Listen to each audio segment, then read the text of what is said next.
Good morning, students of class 11. Today we are beginning with the chapter 4, and in chapter 4 you are having nature of state.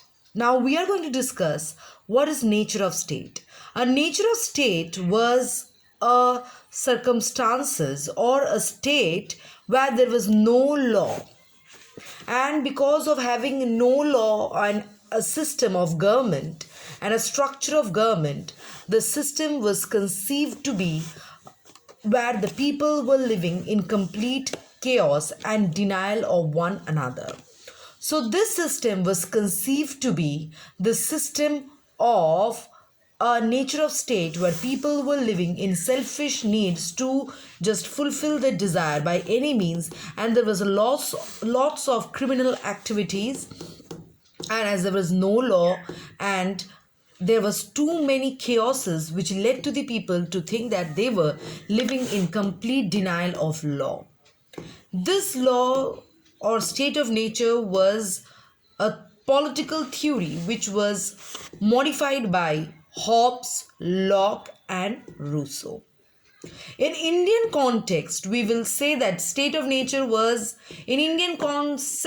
If we were to conceive, we will tell that state of nature was that point of state of nature where there was complete chaos. There was no law, no ordinances, no government body as such, but there emerged certain kind of people or a body which inserted commands and members of state who thought of making a body of law and laws that need to be followed, or a commandment of people that need to be followed by the people living in state of nature, so that there can be government structures and there can be a set of laws. Now, in Indian context, we are starting to discuss about Kautilya's Arthashastra. Kautilya was a person who was thought to be the prime minister of Chandragupta and Maurya's rule, and he was the one who composed the book Arthashastra. The subject matter of Arthashastra gives us a complete vision of the administration during the Mauryan Empire as well as the state of nature at that particular point of time, its administration and so on. Arthashastra is divided into 180 sections. It is more from being a manual, it is a theoretical work. It was described to be an autocratic form of government. It described how autocratic form of government existed where the king's rule and the king's commandment was considered to be the first and the foremost part of law. Without the king, the state is incomplete, and without the final decision of king, the state cannot administer. So it was authenticated that the state of nature that existed was the autocratic form of government. The king was given the sovereign power of making laws and ordinances, which showed that how the king was considered to be one of the important organs of conceiving laws, and without whom the lawmaking was not considered to be of any importance, as he is considered to be the sovereign. Next is, there was too many spies were appointed during Chandragupta's rule. The reason behind this was that they were considered that because of so many turmoils inside the Mauryan Empire, they required to get the first-hand information, and because of the good administration, spies were appointed in different sections of Mauryan Empire for the king to get the first-hand information. And because of these spies, the information given by these spies to the king helped the king in a smooth working of the Mauryan Empire. The in Arthashastra of Kautilya, it was described that the king was considered to be the head of the state and government, and he considered himself to be the government himself. That means that he's the sovereign power and no one could question his authority, and he is neither responsible to anyone for his any discretion of duties.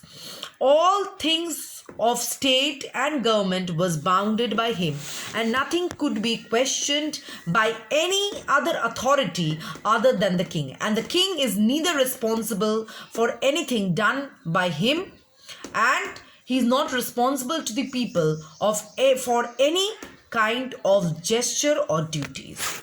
The king is also considered to be the spiritual leader of the people and the spiritual discharge of his functions, and people believe that the discharge of functions or duties by the king was actually the spiritual decision of God, and no one could be questioning the king, as he is considered to be the divine origin. Divine origin means where the king is considered to be the disciple of God, and he thinks that he is God himself, and his decision can never be questioned. In this case, the king was held to be responsible for discharging his decisions, and the people needed to follow all the decision. The king appointed ministers, and all the appointments of ministers was done by the king himself, and he was there to conduct all the activities with the help of his beloved ministers whom he can trust the most.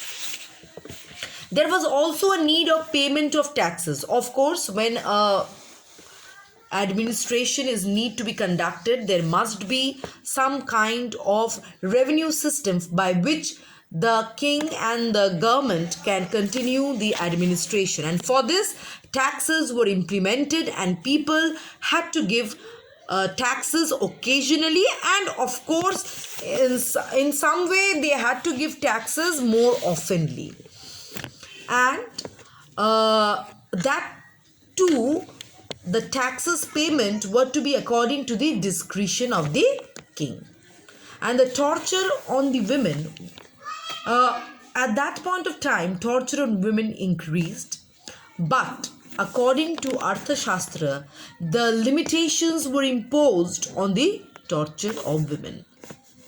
So by this today we can understand that how different sections of society's picture is greatly visioned and given in Arthashastra, which is considered to be one of the book of administration, not a theoretical book, but a manual of administration that was given by Kautilya to the rulers of Mauryan Empire.